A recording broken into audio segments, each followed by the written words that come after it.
Ladies and gentlemen, welcome to the show. Here today to discuss about WWE Backlash. I'm not calling it Wrestlemania Backlash because it ain't Wrestlemania, motherfuckers. Alright? This was a good pay-per-view, except for the ending sucked. The match itself for the main event for the Universal title was great, but the ending, my God, was fucking terrible. I'll get into that once we get to it. The rest of the entire card, I mean, I'm not going to jump for joy here. I didn't think it was the greatest card in the world, but they did a pretty solid job here. I was kind of actually happy about this whole situation with some of the matches that took place. Unfortunately, there's some of these matches that are going to be repeats. This pay-per-view should have been called Triple Threat or The Threat. Something like that, because there was a lot of triple threat matches on this fucking card. This is absolutely ridiculous. At least two main titles were in triple threat matches, which is nuts. SmackDown had the better card, in my opinion, and rightfully so. SmackDown's the better show out of Raw and SmackDown anyway. So let's get right into it. They kickstarted this pay-per-view with the Raw Women's Championship, with Rhea Ripley defending it against Asuka and Charlotte Flair. I thought the action was very good. There was nothing that really was that bad, in my opinion.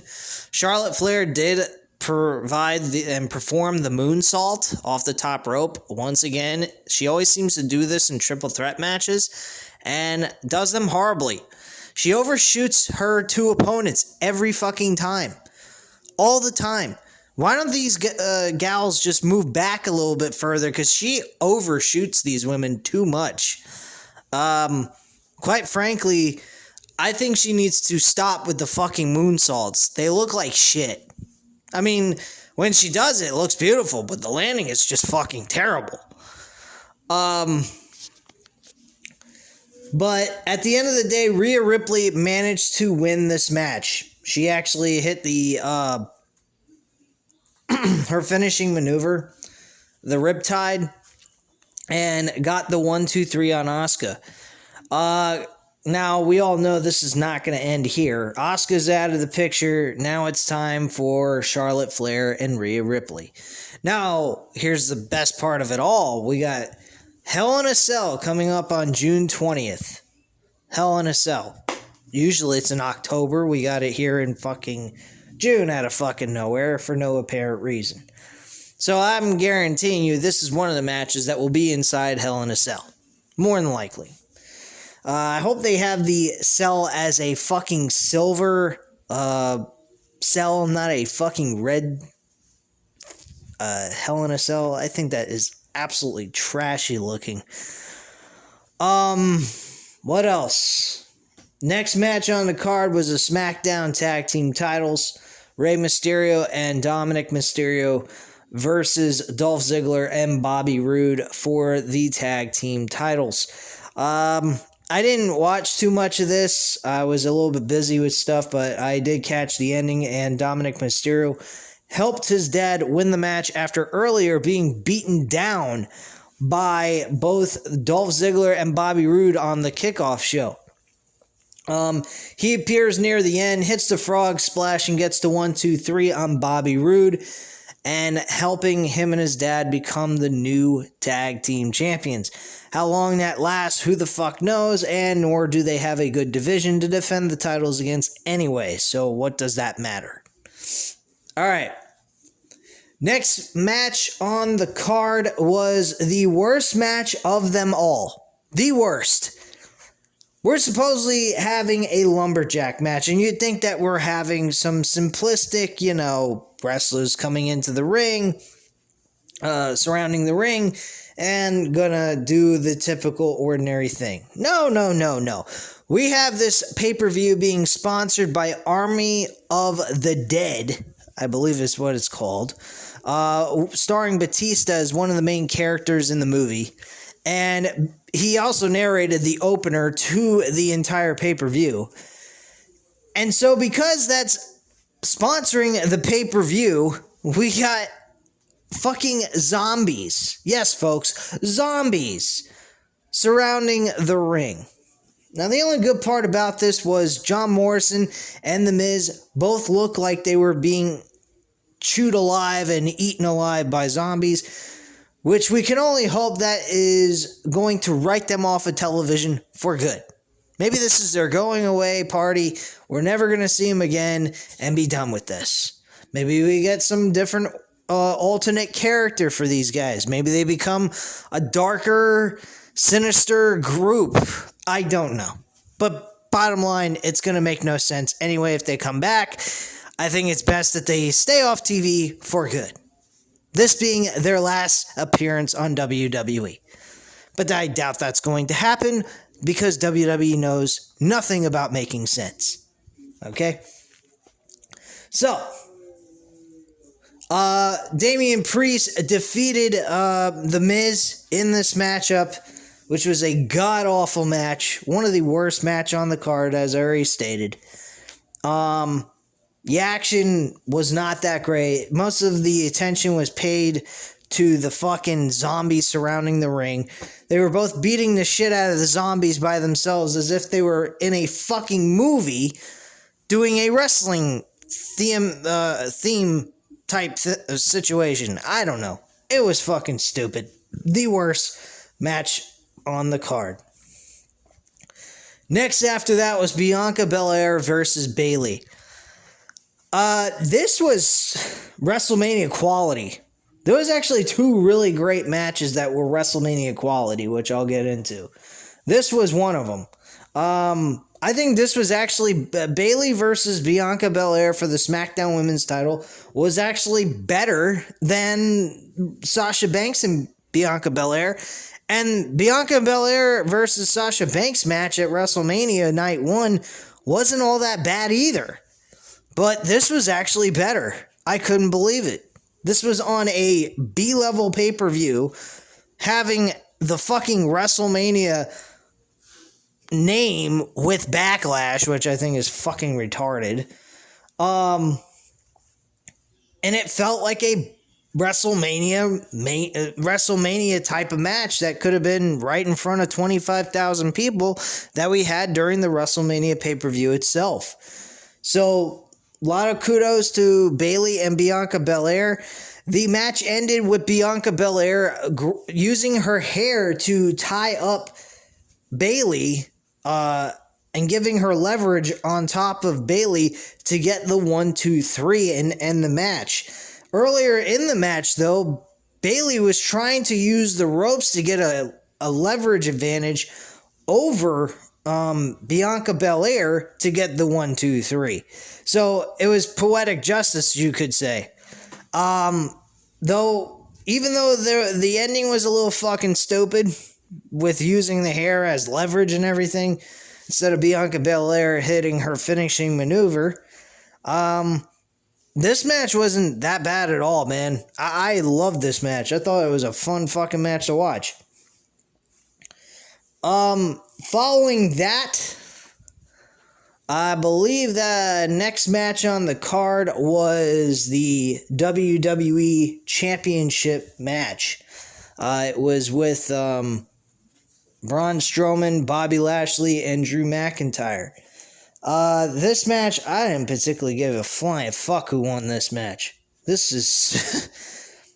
even with the promo video, and I have to admit, a lot of times when they do promo vids to hype up a match, they actually make it look good going in, even though when you've watched it week after week, it looks like trash.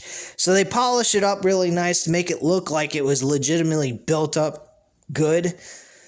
This, you couldn't hide how terrible this build-up towards this pay-per-view match was. I mean, literally, they show Braun Strowman in the match with Drew McIntyre and Randy Orton to crown a number one contender. He wasn't even the winner, and then all of a sudden, he's just granted a match to beat Drew McIntyre, and that's it. Wow. I mean, come on, man. You're stating openly that we do 50-50 booking and we'll let anyone and everybody in a fucking championship match. That is terrible. Fucking horrendous. The match, though, wasn't all that bad that it was, but, I mean, I could have cared less. I really could have. I'm glad, though, Bobby Lashley won, but this is another match that you can imagine is going to be in a Hell in a Cell match against Drew McIntyre and Bobby Lashley. Guarantee you. I don't doubt it one single bit. What happened was Drew McIntyre threw Bobby Lashley through this LED board, and then Drew McIntyre and Braun Strowman battled inside the ring. Braun Strowman got Claymore kicked by Drew McIntyre. He was trying to go for the pin, but Bobby Lashley popped out of nowhere, grabbed Drew McIntyre, threw him outside the ring, and then speared Braun Strowman to get the victory, and that was that. So he kind of picked the bones of what Drew McIntyre was doing in that matchup, or what Drew McIntyre did to Braun Strowman to kind of ultimately get the victory. So nothing special there. The main event was the WWE Universal Championship. And that was with Roman Reigns and Cesaro. This match, folks, I got to admit, was WrestleMania quality. Most definitely. This could have been on the main event of WrestleMania and nobody would have complained. Problem is the ending. As usual, the ending is always fucked up in professional wrestling lately. Tony Khan being one of those people who fuck things up even more. WWE just has the ability to make no sense all the time. Cesaro looked like he could have won this match, but there are some things I have to admit. One, you have a right arm. I understand that's your good arm. That's the one you use all the time. But your arm is injured. Why would you continuously attack with your right arm when it's injured? That is the dumbest fucking illogical thing they could have made Cesaro do in that match. They made him look like a dipshit. He should have been using his left arm the whole entire time to avoid from losing momentum during the matchup. Every time he threw that right arm with a forearm shot or an uppercut or something, he always grabbed the right arm and was acting like he was in severe pain, which he might have been. Who the fuck knows? But he literally cost himself in certain situations in that match. That's one of the things I thought was fucking stupid. He also had some other opportunities that Pat McAfee pointed out, and they kind of clarified it with the idea that he has never been in a world championship match. So with that being said, it also causes him to make mistakes and not take advantage of certain things when he has the upper hand over his opponent.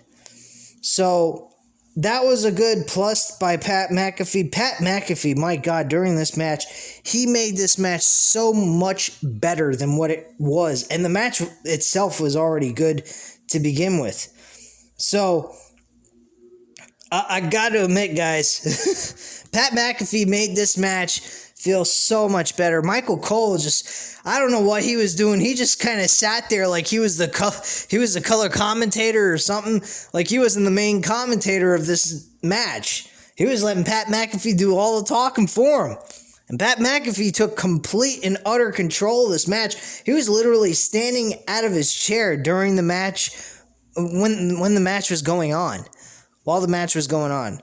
And my God, guys, Pat McAfee made this match feel so much more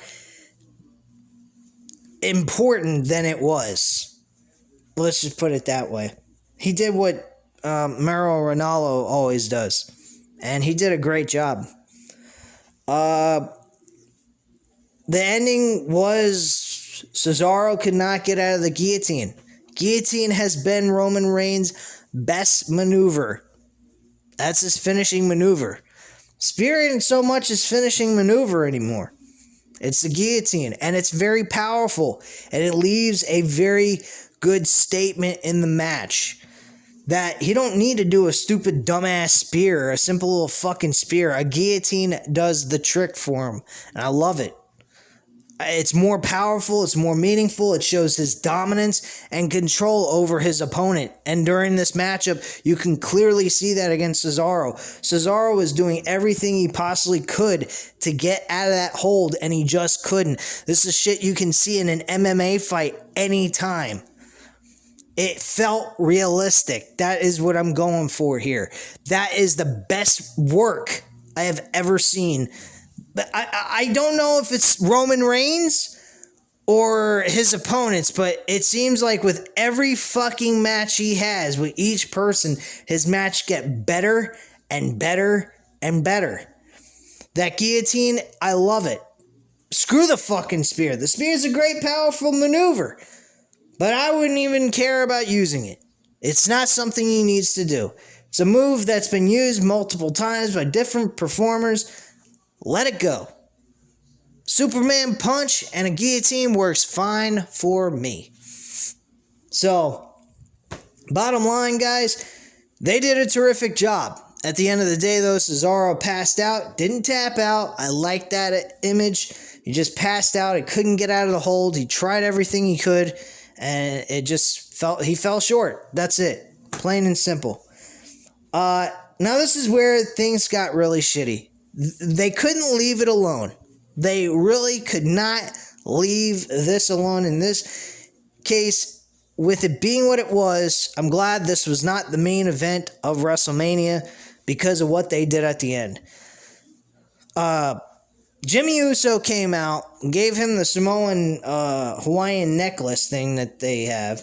And then he attacked Cesaro. He looked at Roman and said, "Can I kick his ass?" And he gave him he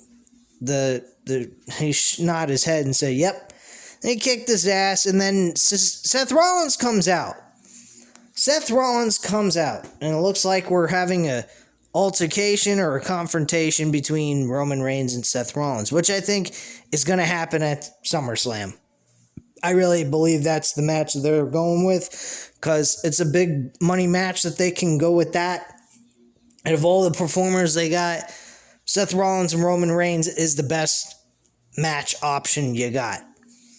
The only problem is, how are they going to get Seth Rollins to turn face? Are they going to do a heel versus heel type of thing, where Roman Reigns is still a heel, but he's that type of in-betweener, where he's, an asshole, but not really... doesn't have to cheat to win, which he didn't. He won this clearly, fair and square. He did not win this by cheating. So I'm not really sure where they go with this.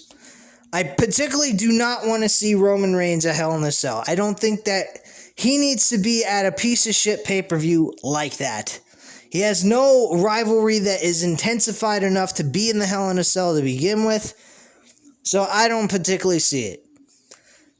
The only matches I see that could take place at Hell in a Cell is Drew McIntyre versus Bobby Lashley. We all know this is coming. Bobby Lashley is going to lose the title of Hell in a Cell to Drew McIntyre. That's what's going to happen. I mean, if you don't see that coming, you're one blind son of a bitch. There ain't no getting rid of Drew McIntyre. Drew McIntyre is a top star. If they don't go with him, then I don't know. I really don't. Personally, I kind of think they should go with a fucking matchup that they should only have one match being utilized for Hell in a Cell. And the rest of the card is just normal matches. The match that I think should take place, and you guys may hate me for saying this, but if you do, I don't really give a shit. I think Rhea Ripley and Charlotte Flair with the women's Raw title on the line in Hell in a Cell should be the main event of Hell in a Cell. And I think that the match should have Rhea Ripley defeating Charlotte Flair one-on-one and clean. The reason why I say that that match should be the match in the main event is because this is a story that took place last year. Rhea Ripley had a great matchup with Charlotte Flair, and everything went downhill for Rhea Ripley. They could touch on that heavily. That could be the base storyline of the entire thing. Rhea Ripley has defeated Asuka twice. That's another thing.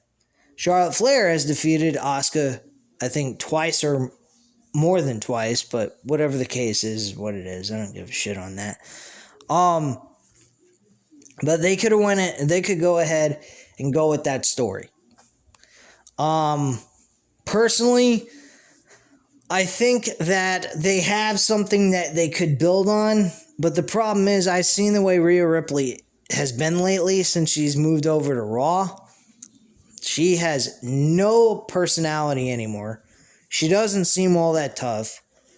She won the match and acted like a child, going na na na na na, and sticking her tongue out like they are in the elementary school or kindergarten. This was ridiculous. This is not something you need to be doing. You're a world champion in the women's division of Monday Night Raw. But then again, this is Monday Night Raw we're talking about. That's why the show is terrible, and it has a lower rating than SmackDown and eventually Dynamite for AEW. Let's be real, folks, though. Wrestling in its as a whole has went down the fucking toilet in the last 10 years. Okay, so let's be real.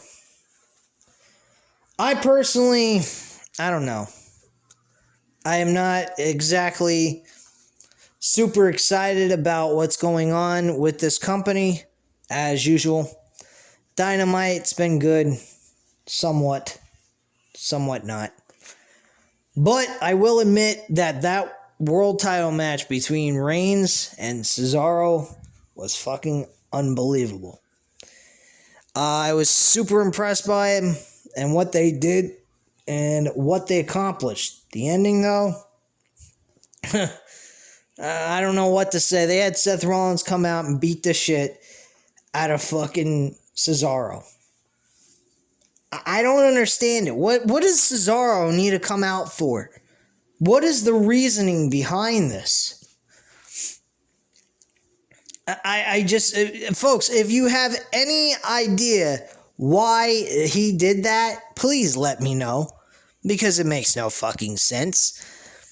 The reality is, Cesaro didn't beat Seth Rollins. He didn't screw him out of the match to get a shot at the Universal Championship. The Usos did. So if there's anybody that he should be blaming or attacking, it should be the Usos. Jay and Jimmy. Instead, he's attacking Cesaro as if he got screwed out of the match, and he didn't. He got screwed out of the match on account of the Uso brothers. And it made no sense. It looked terrible the way they did it. He's screaming at the top of his lungs, acting like a fucking raving lunatic. It was just a terrible way to end the fucking show. It was going good, and they had to fuck it up. As usual, like everything else in professional wrestling, it always has to have a fucked up ending. The match didn't have a fucked up ending, but the ending of the fucking show was fucked up with that shit. It felt like we were watching a SmackDown or a Raw episode. Come on, this is pay-per-view. You couldn't have done this on SmackDown with fucking Seth Rollins attacking Cesaro and doing that? If you wanted to do that, go that route? Come on. It's a joke. But it is what it is. The pay-per-view itself wasn't all that terrible. Pay-per-views are actually better than the fucking shows, man. I've said it before and I'll say it again. Have fucking events. Screw the weekly televised episodes. Have one fucking major event per month and do that. And fuck the damn build-ups, because they can't build worth a shit. on these shows. That's all there is to it. The only thing that's built up properly is Roman Reigns. I'm telling you, folks, the Roman Reigns agenda still exists. They do it for Roman. It exists because Roman still wrestles there. The day he decides to retire and go somewhere else to make a living, Vince McMahon will not have a fucking person to look to build up into a major superstar because they don't fucking care about any of them. Roman Reigns is given the type of treatment that he's getting from Vince McMahon because he's The Rock's family member and he's friends with The Rock. And I like The Rock.